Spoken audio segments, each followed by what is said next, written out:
Am I the asshole for divorcing my wife after she and her family staged an intervention to make me quit my hobby that was secretly earning us $400,000 a year? Hey, before we move on to the video, please subscribe to the channel and hit the like button. Thanks. This is going to be long, but I need to get this off my chest because I'm still processing what happened. I'm 34M, married to Sarah, 32F, for 8 years, and we have 2 kids, 6M for F. Background: I've always loved working with wood. Started in high school shop class, kept it up through college, and when Sarah and I got married, I converted half our garage into a workshop. Sarah knew about this passion when we met. I was always tinkering with something, making little shelves, fixing furniture, that kind of thing. After we got married, Sarah got her marketing degree and landed a decent job making about $55,000. I work in IT making $70,000. Nothing spectacular, but we were comfortable. Sarah always saw my woodworking as this cute little hobby, something to keep me busy on weekends. She'd roll her eyes when I'd spend Saturday afternoons in the garage, but she never really complained. About 5 years ago, things started changing. A neighbor saw a coffee table I'd made and asked if I could make one for them. They paid me $400, which seemed crazy for something I enjoyed doing anyway. Word spread, and soon I was getting more requests. At first, it was just neighbors and friends, a dining table here, some custom shelving there. Here's where it gets important. Sarah hated talking about money. Genuinely got uncomfortable whenever I tried to discuss our finances, budget, anything. She preferred I just handle it all. So when I started making money from woodworking, I just quietly deposited it into our joint account and managed our expenses like always. She never asked about it, never looked at statements, nothing. The business grows. What started as neighbor requests turned into something bigger. I created an Instagram account for my work, started getting orders from across the city, then the state. I was working nights and weekends, but I loved it.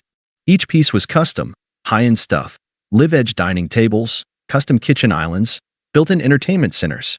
By year 2, I was making about $40,000 extra annually. By year 3, it was $80,000. Last year, I made $180,000 just from woodworking, on top of my day job. But here's the thing, Sarah never asked, and I never explicitly told her the numbers. In my mind, she could see our lifestyle improving. We moved to a bigger house, went on nicer vacations, I bought her a new car. I assumed she'd be curious about where the money was coming from, but she just seemed happy we were doing well. Her family, though, that's a different story. The in-laws, Sarah's parents, Janet and Bob, are what you'd politely call traditional. Bob worked construction his whole life. Janet was a stay-at-home mom. They're good people, but they have very specific ideas about what makes a man successful. To them, a real man works a 9 to 5, comes home, watches TV, and maybe mows the lawn on weekends. From day one, they thought my woodworking was childish. Bob would make comments like, "When are you going to grow out of playing with toys?" Or, "Real men don't need hobbies. Their job should be enough." Janet would suggest I take up golf instead, something more appropriate for a man your age. Sarah's brother Mike, 29M, is their golden child. He's a sales manager at a car dealership, makes decent money, has the white picket fence life they always envisioned. Bob constantly compared us, always making comments about how Mike was focused on his career while I was playing around in the garage like a teenager. For years, I just ignored it. Sarah would sometimes defend me, but weakly. She'd say things like, "He enjoys it," rather than pointing out that I was actually good at it or that it was bringing in money. I think part of her was embarrassed by it too. The turning point: last fall, things reached a breaking point. I'd been getting bigger and bigger orders, custom furniture for restaurants, built-ins for luxury homes, even some pieces for a boutique hotel chain. I was working until midnight most nights and all weekend. Sarah started complaining that I was never around, that the kids missed me, that I was obsessed with my hobby. The irony was that this hobby was now making more than both our day jobs combined, but I couldn't seem to make her understand that this was actually our ticket to financial freedom. Every time I tried to explain the business side, she'd shut down or change the subject. Things came to a head in November. I had a massive order, a complete dining room set for a client who was paying $15,000. It was my biggest single order ever, and I was stressed about the deadline. I'd been working late every night, and Sarah was getting frustrated. Her parents were visiting that weekend, and Bob made his usual comments about my little hobby taking over my life. But this time, Sarah agreed with him. She said maybe they were right. Maybe I needed to get my priorities straight and focus on being a real provider for my family. I lost it. I told them that my little hobby had made over $180,000 that year. The room went dead silent. Bob laughed and said I was lying. Janet asked if I was having some kind of breakdown. Sarah looked at me like I just claimed I was an astronaut. The intervention. Here's where it gets absolutely insane. Instead of asking me to prove it, instead of having a conversation, Sarah talked to her family and decided I was having some kind of midlife crisis or mental health episode. She was convinced I was either lying about the money or delusional about my hobby's success. 2 weeks later, on a Saturday morning, I came in from the garage to find Sarah, her parents, her brother Mike, and even her Aunt Linda sitting in our living room. They'd arranged an intervention. Sarah started by saying they were all concerned about me, that I'd become obsessed with woodworking to an unhealthy degree. Bob said I was living in a fantasy world and needed to face reality. Mike said I was neglecting my responsibilities as a husband and father. They had a whole plan laid out. I needed to sell all my woodworking equipment, convert the garage back to a garage, focus on advancing my real career, spend evenings with family instead of hiding in the garage, consider therapy for my obsessive behavior. They said if I didn't agree to this, Sarah was considering separation because she couldn't watch me destroy our family with my fantasy hobby business. I was speechless. Here were people who had never once asked to see my work, never asked about my clients, never shown any interest in what I was actually doing, telling me to give up something that was not only my passion but also incredibly lucrative. I asked Sarah if she wanted to see my business bank account. She said showing her fake numbers wouldn't help anything. I asked if they wanted to meet some of my clients, see testimonials, anything. Bob said successful people don't have time for elaborate hoaxes. The whole thing was surreal. They had made up their minds that I was either lying or delusional, and no amount of evidence was going to change that. My response: I told them I needed time to think about it. They seemed satisfied, thinking they'd gotten through to me. Sarah actually hugged me and said she was proud of me for taking the first step. That week, I did a lot of thinking. And I realized something that should have been obvious. If my own wife didn't believe in me or respect what I was doing, what kind of marriage did we really have? I consulted with a lawyer and an accountant. Here's what they told me. My woodworking business was worth approximately $400,000 as an ongoing concern. I had $180,000 in business accounts that Sarah apparently never knew about. I had contracts lined up worth over $300,000 for the next year. But more than that, I realized I was married to someone who thought so little of me that she'd rather believe I was having a mental breakdown than consider that I might actually be successful at something she didn't understand. The reveal. The next Saturday, I called everyone back for a family meeting. I said I'd made my decision about the intervention. I brought my laptop and a folder full of documents. I pulled up my business bank account and showed them the balance: $187,422. I showed them my client contracts. I showed them photos of furniture in high-end restaurants and hotels. I showed them testimonials from clients, including one who called me the best custom furniture maker on the West Coast. I showed them my Instagram account, which had 50,000 followers. I showed them the waiting list of clients, some willing to wait 8 months for a custom piece. I showed them the feature article about my work in a regional home design magazine. The room was dead silent again, but this time it was different. Then I told them I'd made my decision. I was keeping my hobby, but I was getting rid of the people who couldn't support it. I handed Sarah divorce papers. The fallout, the immediate reaction was chaos. Sarah started crying, saying she didn't understand. Bob got angry and said I was throwing away my family over a hobby. Janet said I was being ridiculous and prideful. But Mike, to his credit, was just staring at the laptop screen showing my account balance. He finally said, "Holy shit. You actually made all this money making furniture?" Sarah kept saying she didn't know, that I never told her. But here's the thing, I never hid it either. The money went into our joint account. Our lifestyle clearly improved. She just never cared enough to ask questions. Bob tried a different approach, saying that even if I was making money, it wasn't sustainable and I needed a real career. I showed him my client waiting list and contracts extending into the next year. The conversation went in circles. They couldn't seem to process that what they dismissed as a hobby was actually a thriving business. Sarah begged me to reconsider, saying we could work it out. But the damage was done. She'd chosen to believe I was delusional rather than successful. She'd staged an intervention to force me to give up something that was not only my passion but also our biggest source of income. She threatened to leave me if I didn't abandon the thing that was making us financially secure. Moving forward, I moved out that week. Found a nice apartment with a garage I could use as a temporary workshop while I looked for something bigger. The divorce process was interesting. Sarah's lawyer couldn't believe the business valuation.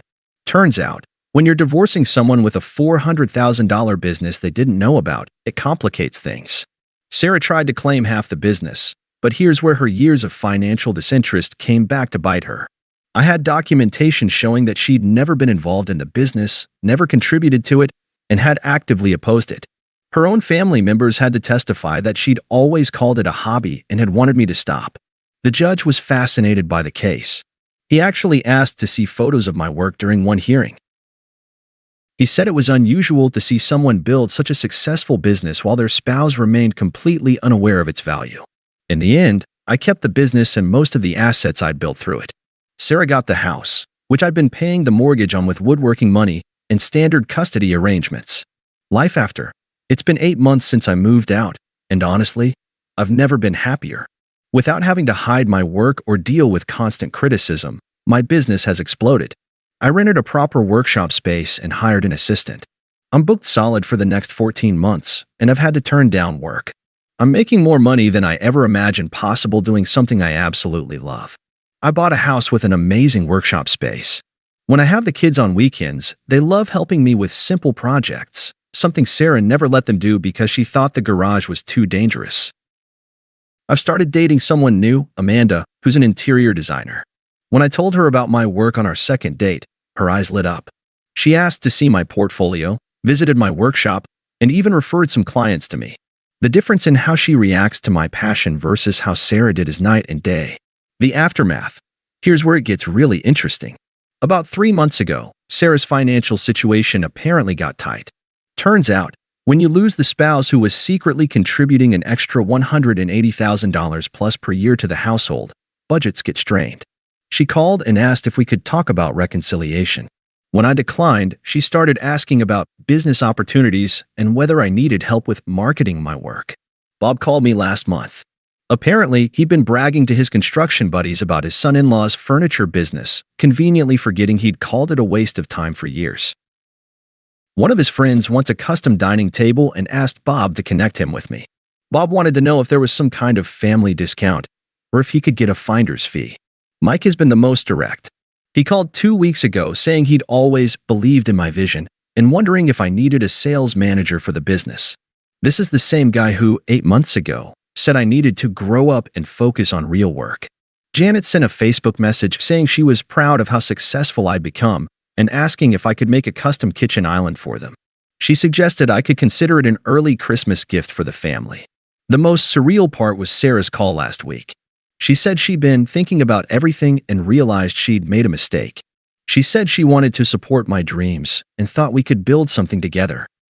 When I reminded her that she'd literally staged an intervention to force me to quit, she said she was just concerned about balance and that she always knew I was talented. Current situation. I'm not responding to any of their attempts to reconnect. My lawyer advised me to keep all communications brief and businesslike, especially with Sarah since we're still finalizing some divorce details. But I'll be honest, there's a part of me that's tempted to tell them exactly what I think. They spent years dismissing something that turned out to be incredibly valuable, then tried to force me to give it up, and now they want back in because they realize what they missed out on. The kids are doing well with the custody arrangement. They love visiting my workshop and are proud to tell their friends their dad makes famous furniture. Sarah has stopped making negative comments about my work, probably because she realized the child support payments come from that same hobby she wanted me to quit. Looking back, the whole experience taught me something important about respect and relationships. It wasn't just that Sarah didn't support my woodworking, it was that she respected her family's opinions about my life more than she respected my own judgment about what I was capable of. When someone you love tells you they're good at something, when you can see evidence of their success, when your lifestyle is improving because of their efforts, maybe the response shouldn't be to stage an intervention. Maybe it should be to ask questions, show interest, or at minimum give them the benefit of the doubt. I spent years thinking I was lucky to have Sarah because she put up with my hobby. Now I realize I should have been with someone who celebrated my talents instead of tolerating them. Amanda came to a craft fair with me last weekend where I was displaying some pieces. She spent the whole day talking to people about my work, taking photos, and bragging about the amazing artist she was dating. The contrast with Sarah, who used to refuse to even visit my workshop, was striking. The question: so, AITA for divorcing my wife after she staged an intervention about my hobby? Part of me wonders if I overreacted. Maybe I should have tried harder to make her understand before jumping to divorce.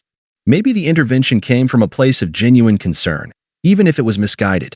But then I remember sitting in that living room, listening to people who had never shown any interest in my work tell me I needed to give up something that was not only my passion but also the foundation of our financial security. I remember my wife threatening to leave me if I didn't abandon the thing that was making us wealthy. I think about how they're all reaching out now, suddenly interested in my hobby now that they can't ignore its value. And I think about Amanda, who sees my work as something to be proud of rather than something to be ashamed of. I don't think I'm the asshole, but I'm curious what Reddit thinks. TLDR, my wife and her family staged an intervention demanding I give up my woodworking hobby, not realizing it was actually a $400,000 business making more than both our day jobs combined.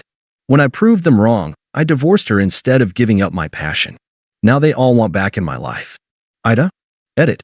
A lot of people are asking why I never explicitly told Sarah about the money. The honest answer is that I tried to talk to her about finances many times over the years, and she always shut it down. She said it stressed her out and she preferred I just handle it. The money was going into our joint account. It's not like I was hiding it in some secret account. I assumed that when our mortgage got paid off early, when we bought new cars, when we went on expensive vacations, she'd ask where the money was coming from. But she never did. I realize now that I should have forced the conversation, but at the time, it felt like she just didn't want to know the details as long as we were comfortable. Edit 2. Some people are asking about the kids and whether this was fair to them. My kids are doing great. They have two parents who love them, they're financially secure, and they're not growing up in a house where one parent constantly criticizes the other's passions. I think they're better off seeing their dad pursue something he loves and is good at, rather than seeing him give up his dreams to keep peace with people who don't respect him. They spend every other weekend with me, and they love the workshop. My daughter wants to learn to make jewelry boxes, and my son is obsessed with the big machines. Sarah has stopped making negative comments about my work around them, which is probably for the best. Edit 3. For those asking about my current income, last year I made $180,000 from woodworking plus my $70,000 day job. This year, I'm on track to make over $300,000 from the business alone, and I'm considering leaving my day job entirely. The demand has been incredible, especially after that magazine feature. I have corporate clients now, including 3 restaurants and a boutique hotel chain. It's wild to think Sarah wanted me to give this up to focus on advancing in IT, where I might eventually make $90,000 if I'm lucky. Thanks for watching. Make sure to subscribe to the channel and hit the like button.